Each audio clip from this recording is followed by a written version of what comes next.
আঙ্গুলের চোটের কারণে মুশফিকুর রহিম কিপিং করতে পারবেন না, এটা আগে থেকেই আন্দাজ করা যাচ্ছিল। তবে প্রশ্ন উঠেছিল তাহলে ফরচুন বরিশালের উইকেট কিপারের দায়িত্বটা আসলে কে নিবে। তবে মাঠে নামতেই চমকে দিল নাজমুল হোসেন শান্ত।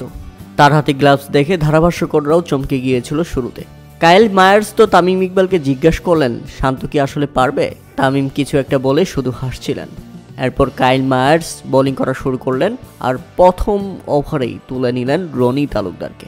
এরপর ফিরে গেছেন সিলেট স্ট্রাইকার্সের বিগ ব্যাটার রাকিম কর্নেওয়াল। তবে আলোচনায় নাজমুল হোসেন শান্তর উইকেট কিপিং। একজন অধিনায়ক, একজন ব্যাটসম্যান, একজন বোলার, অবশেষে একজন উইকেট কিপার।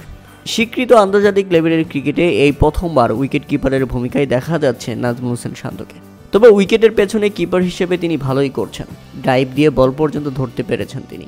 তাতে বুঝেই যাচ্ছিল নাজমুল হোসেন শান্ত সবই করতে পারেন। তাই তো সামাজিক যোগাযোগ মাধ্যমে ভক্ত সমর্থকদের প্রতিক্রিয়া।